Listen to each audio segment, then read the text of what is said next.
We've got Garth Glissman, the SEC Associate Commissioner of Men's Basketball. Garth, good morning. How are you today? Jake, Coach Bush, Sip, thank you for having me on. Excited to catch up with you. Well, we will get to the SEC in a second. I just want to bring up this is Boys State Basketball Week here in Lincoln. And 9 years ago, you were coaching Boys State Basketball for Parkview Christian, and now here you are at the SEC. What have the last 9 years been like going from Parkview Christian, Garth, to where you are now in the SEC as Commissioner of Men's Basketball? Well, it's special for me to coach in the state tournament for Parkview Christian because I've been associated with Nebraska varsity high school boys basketball for 11 years, 3 years as a player at Waverly, and 8 years as a high school head coach. And I had never made it to the state tournament until my 11th and final year. And it was special. I always wanted to make it as a player, never did. Went 0 for 7 my first 7 years as a coach, and finally made it my 8th and final year. And when I was coaching in the state tournament, I knew I was headed to the NBA at that time. I hadn't shared it publicly, so that was obviously sentimental for me. And shortly after the state tournament, I moved to New York City to take a job with the NBA league office. It was a part legal, part operations role. The NBA had reached out to me. They were intrigued by my resume as a corporate lawyer by day and a high school basketball coach by night. They were looking for somebody with some sophisticated legal experience combined with some practical basketball knowledge. We're having a hard time finding anybody to fit that role in and around the New York area, so they expanded their scope nationally. Stumbled across my profile on LinkedIn, interviewed me for 6 months, joked about never hiring anybody from Nebraska and being a little uncomfortable with it, but they finally pulled the trigger. So moved to New York and worked for the NBA for 7.5 years. Always knew in the back of my mind once I transitioned to sports that if given the opportunity and then the right fit, I would love to work in college sports because given how I grew up 15 minutes outside of Lincoln, Nebraska, I've always loved college sports. And so when the opportunity to work for the SEC presented itself, I jumped at it and I've been at the SEC office in Birmingham, Alabama for the last 20 months. Garth Glissman joins us. You were the head coach at both Parkview Christian and College View Academy, separate stints, obviously, 4 years apiece. Garth, I don't know. Maybe this is a stretch, but I have to think those experiences helped you in your subsequent roles with the NBA and now with the SEC. Am I wrong? Actually leading a team of people. No question. I started as a high school head coach my last year of law school. And I look back on that experience and it was real leadership experience. And, there are people you can go on in life and have really good job opportunities. Sometimes the financial rewards can be significant, but you're not necessarily getting leadership experience. And so, I was a 26-year-old law student going to law school during the day and coaching a high school basketball team at night. And, may not have seemed significant to a lot of outsiders, but I can tell you it's significant to those young men, significant to those parents. You get to deal with all the pressures of coaching high school kids, and their parents have expectations. So those experiences, and frankly, some of the setbacks, and you make mistakes. And when you're a leader, you're not perfect. And so I made some mistakes when I was a young coach, and you try to learn from them and get better. But it's a really astute observation, Sip.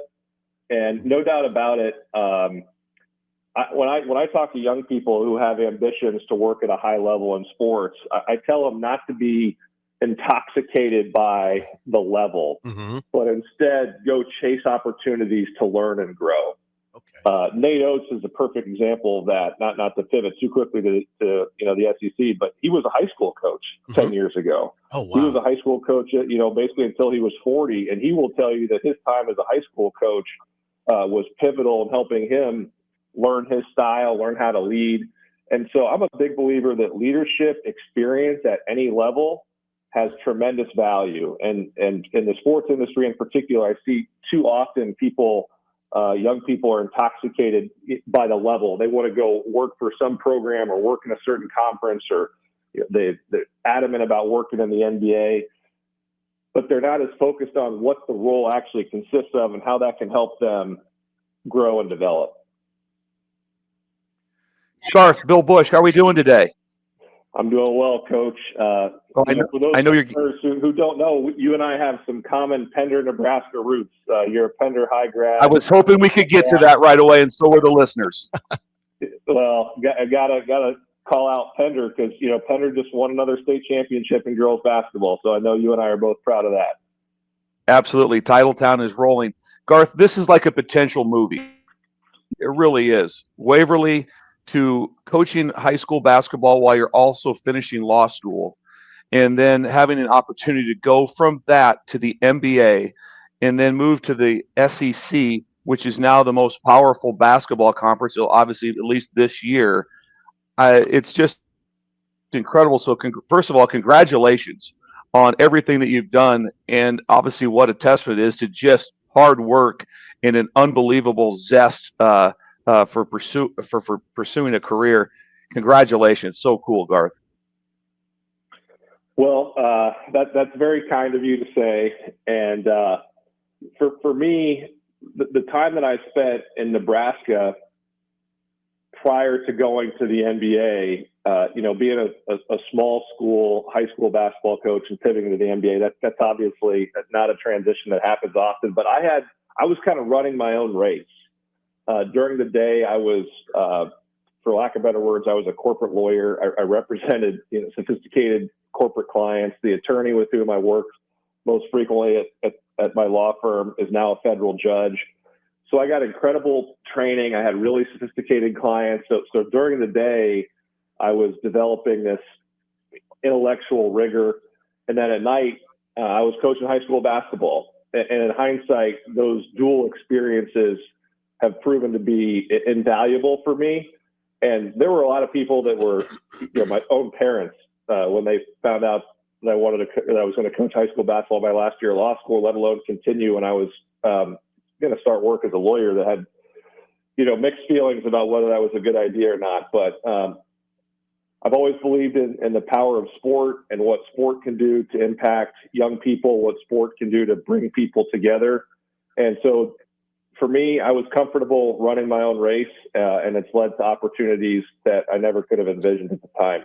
We're joined by Garth Glissman, the SEC Associate Commissioner of Men's Basketball. Regarding your current position, Garth, I mean, SEC, we all known for years, is a great football conference. It wasn't always the same for basketball, but you could have as many as 13 teams, if not more, in the tournament this year, and potentially 3 number 1 seeds in the tournament. We're talking about the likes of Auburn, obviously, Alabama's in conversation, Tennessee, Florida.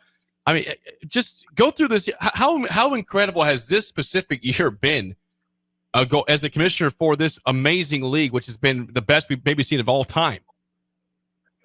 We're hoping to get a record number of teams in the NCAA tournament. The current record for any one conference in a given year is 11 teams. Wow. Set by the Big East in 2011. The Big East did that when it was a 16-team league. So the Big East has since reformatted and is now a 10-team league. But back when the Big East was a 16-team league, they got 11 teams in the tournament. That's back when they had Syracuse, Louisville, so on. We think 13 teams for the SEC is very possible this year. Understandably, that leads to a lot of across the country. There's different feelings as to whether that's good or not for college basketball. But I really try to look objectively at the data, and the reason why this is possible is because of what our teams accomplished in non-conference play. SEC teams won 89% of non-conference games. That's Wow. the best overall non-conference winning percentage of any conference since the 1983-84 ACC. The only difference being the ACC did that with 8 teams. We're doing it with 16. 59-19 record versus teams from other power conferences. Better than 500 record than versus teams from every other power conference. 30-4 versus the ACC. 14-2 versus the Big 12. When you add up all of those statistics and then you advance to conference play and understand that once everybody's in conference play, each conference is going to go 500 from that point out. So we knew once we entered January, we were in this closed loop system. And so for fans who are just starting to tune into college basketball, you might say, how in the world can any conference have 13 teams deserving of the NCAA tournament? You really have to back up and look at what we accomplished in non-conference play to understand why this is possible. Garth Glissman joins us, Associate Commissioner for Men's Basketball for the mighty SEC.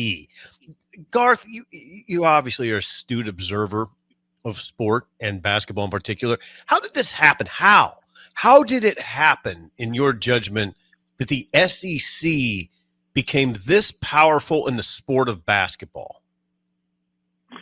It's a classic case of a rising tide lifting all ships.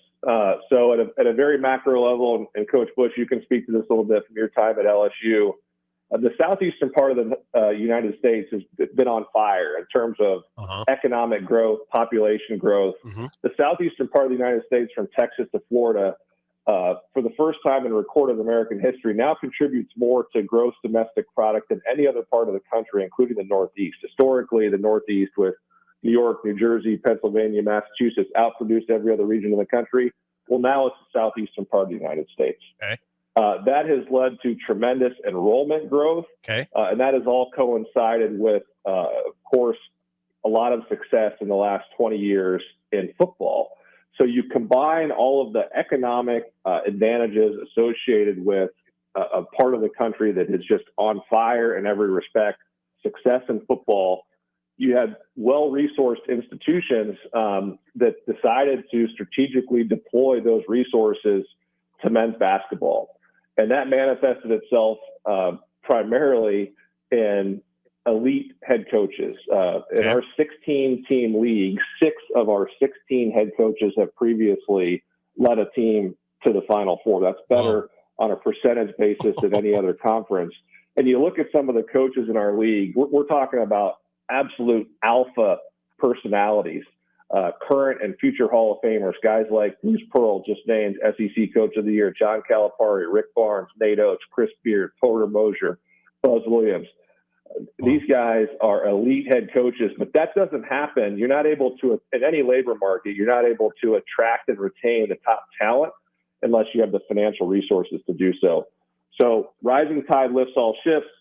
SEC's success in football allowed SEC institutions to invest in basketball, manifesting itself in elite coaches. And here we are, hoping to get 13 teams in the SEC tournament. Just a decade ago, Sip, over a 5-year stretch, we averaged 3.8 teams per tournament, per year in the tournament. So in just a decade's time, we've gone from 3.8 teams in the tournament per year, now hoping to get 13 in. Wow, you just hit a home run. Thank you, Garth. Well, thanks. Garth, one more for you, Garth. When I was at LSU, and I'm sure you probably made this trip, and this is what really caught me about the SEC. In May, there's a meeting for all new SEC employment or coaches, and private jets flew everyone in to the home office. I was actually on the road recruiting, and there was a meeting that Commissioner Sankey ran, and I was sitting right next to Joe Moorhead, the new head coach at Mississippi State, and it was almost like a scared straight. It was so crystal clear from the head down and from the commissioner down, the alignment of the SEC and how things are done. I'd never seen that before. I'd been in every league basically there was, and I'd never seen anything like that before.